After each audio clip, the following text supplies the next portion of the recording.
네, 이 오미크론 유행의 정점은 3월 중순, 또 하루 평균 확진자는 25만 명 내외가 될 것이라는 방역당국의 발표가 있었습니다. 확산세 여전히 거세지만 내일부터 바로 식당과 카페 등 다중이용시설에 대한 방역 패스가 중단이 되고 또 일괄적으로 수동 감시가 적용이 됩니다. 바뀌는 게 많은데 동아대학교 병원 가정의학과 한성호 교수와 함께 자세한 내용 짚어보겠습니다. 예, 교수님 어서 오십시오. 예. 이제 내일 3월 1일부터 바뀌는 게 몇 가지가 있습니다. 확진자 가족 동거인에 대해서 일단 자가격리가 의무화되는 게 아니죠. 예, 권고사항이 되는 거고 이렇게 수동적인 일괄 감시 체계가 이제 진행이 되는데 문제점은 없겠습니까? 일단 바뀐 내용은 지금까지는 가족 중에 확진자가 생기면 백신 접종을 하지 않은 가족은 7일간 격리를 하고 그리고 완료했다면 일상생활하면서 2번 검사를 하는 형태였는데 내일부터는 백신 접종 여부와 상관없이 자가격리 없이 코로나19 검사만 하는 수동감시로 바뀝니다. 검사하는 방식도 바뀌었는데요. 이전에는 PCR 검사를 2번 했는데 지금은 3일 이내에 PCR 검사 그리고 7일차에 신속 항원 검사를 1일 실시하는 방식으로 바뀌었습니다. 이 이유는 자가격리자 수가 이제 너무 많다는 거죠. 그래서 이제 현실적인 접근이라고 생각을 하지만 어떤 면 감염의 확산이라는 측면에서는 굉장히 취약하다라고밖에 말씀드릴 수 없습니다. 네, 정부의 어떤 통제 범위를 점점 벗어나고 있는 게 아닌가 하는 좀 걱정이 들기는 하는데 방역 패스 적용도 일시 중단이 된다고 들었습니다. 이거 왜 이것도 역시 뭐 좀 수용의 어떤 한계가 부딪힌 거라고 볼 수 있을까요? 크게 이제 2가지가 지적이 되고 있는데요. 하나는 방역 패스 음성 확인서 발급 때문에 실제로 보건 업무가 굉장히 부하가 컸던 게 사실입니다. 그리고 최근 대구 법원의 결정에 의해서 대구 지역에는 60세 이하의 방역 패스가 효력 정지가 됐다는 부분에서 지역별로 방역 패스 적용 기준이 달라서 형평성 문제가 있다라고 하는 것이 고려됐다고 생각이 됩니다. 방역 패스 중단과 함께 이제 결국은 이 인원들이 고위험군의 검사 그리고 가족들에 대한 검사에 집중할 수 있어서 현장에서는 오미크론의 어떤 대응 역량이 강화되었다라고 이야기는 하지만 사실 이 방역 패스를 실시하지 않으면 백신 접종을 할 수 있는 조금 더 약간 어떤 그 동료라는 부분이 떨어지기 때문에 지금까지 2,000명 내외가 되는 추가 접종군들도 실제로 접종을 굳이 할 필요가 있을까라는 의구심을 가질 수 있다는 거죠. 그래서 방역당국에서는 이런 그 백신 접종에 대한 어떤 추가적인 정책과 대책을 꼭 마련해야 되겠다라고 강조드리고 싶습니다. 네, 좀 선택과 집중에 대한 정부의 고민이 지금 상당히 깊을 것 같은데 지금 영유아 확진자 중에서 재택치료 중에 갑자기 숨지는 사례가 몇 건 보도가 되지 않았습니까? 이러다 보니까 많은 분들이 좀 불안해하실 것 같은데 특히 영유아가 집중관리군에 지금 포함이 돼 있는 상황인가요? 지금 아직까지는 그렇지는 않은데요. 그러니까요. 이게 영유아 같은 경우에는 뭐 의사 표현이라든지 이런 부분이 떨어지는 상황에서 이런 부분이 좀 보완이 돼야 되지 않을까 하는 생각이 드는데 어떻게 보십니까? 맞습니다. 어린 자녀를 둔 부모님 굉장히 지금 불안할 거라고 생각이 됩니다. 영유아의 경우는 백신도 미접종이 있기 때문에 실제로 감염에는 취약할 수밖에 없습니다. 확진된 어린이가 외래로 실제로 대면 진료 보는 것도 쉽지가 않습니다.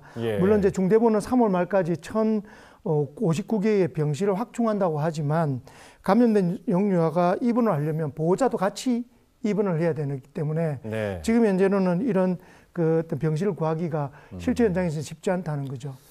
그래서 이제 고열이 생기면 갑자기 상태가 나빠질 수 있는 영유아의 특성을 고려했다면 집중관리군으로 분류를 하거나 또는 조기에 입원과 진료가 가능한 시스템이 꼭 필요하다라고 전문가군에서는 강조하고 있습니다. 관리 체계가 바뀌기 전까지는 일단 부모들이 아이를 잘 확인해 볼 수밖에 없을 것 같은데 그렇습니다. 어떤 증상을 좀 유의 깊게 봐야 될까요?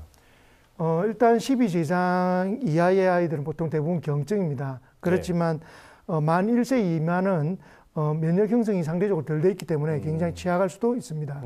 특히 이제 최근에 7개월 정도에 대한 영아가 사망한 사례를 볼 때 코로나19가 악화돼서 그 자체로 사망했다기보다는 고열 그리고 경련, 탈수 등의 증상 등으로 위험에 처했다라고 생각할 수 있고요.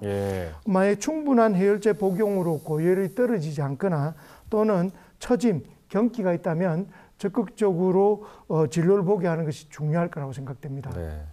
이제 3월 계약 바로 이제 시작이 되는데 5세에서 11세 백신 접종 계획 이게 정부에서 또 발표한다는 계획을 갖고 있는데 이와 관련해서 부모들의 선택, 아이의 선택 이것도 상당히 좀 고민이 깊을 것 같습니다. 어떤 조언을 좀 해주시겠습니까? 사실 5세에서 11세 정도의 그 소아에 대해서의 접종은 학회만마저도 사실은 굉장히 서로 다른 의견을 나타내는 경우가 그렇죠. 많습니다. 예. 실제 이제 사망률이 미국 예를 들면 0.01%거든요. 성인에 비해서도 굉장히 낮기 네. 때문에 이런 소아를 가진 부모님들은 고민들이 크다고 생각합니다. 그렇지만 소아들도 중증에 이르는 경우, 그러니까 입원과 사망과 같은 중증에 이르는 경우도 전혀 배제할 수 없기 때문에 이런 접종을 결정했다고 생각이 됩니다. 네. 특히 비만이나 만성 폐질환, 심장질환, 소아 당뇨와 같은 기저질환을 가지고 있는 경우에는 위중증으로 갈 확률이 굉장히 높기 때문에 이럴 땐 접종을 꼭 고려하는 것이 좋고요. 예. 노인 등 고위험군이 같이 거주하는 소아도 접종을 한번 고려하는 것이 좋겠다라고 권고드리고 싶습니다. 네. 이 지금 오미크론 정점에 대한 뭐 전망 3월 중순 또 그 이후까지 계속 갈 거다라는 또 전망이 나오고 있지 않습니까? 그렇기 때문에 고위험군 취약계층 관리 앞으로 상당히 더 중요할 것 같습니다. 어떤 식으로 좀 진행이 돼야 된다고 보시는지. 지금 이제 혼자 거주하는 장애인이나 노인 같은 경우는 굉장히 검사도 힘들지만 실제로 상태가 나빠지더라도 이동을 할 수 없기 때문에 네. 굉장히 곤란한 환경을 처하는 경우가 많습니다. 일단 자가진단키 때는 당연히 무상으로 제공되어야 된다고 생각을 하고요. 예, 예. 제공이 되어도 사실 제대로 검사가 이루어지기도 어렵다라는 부분이 있습니다. 그래서 이러한 적절한 교육도 꼭 이루어진다고 생각하고요. 지자체에서도 기존의 연락망을 최대한 좀 활용해서 이렇게 좀 이분들이 좀 체크를 했으면 좋겠다고 생각이 되고, 예. 부산 시민 여러분들도 조금만 더 관심을 가져주셔서 이런 사각지대에 있는 장애인, 노인들에 대한 관리에 꼭 이런 공권력의 뿐만 아니라 시민들의 관심도 꼭 필요하다라고 생각됩니다. 네.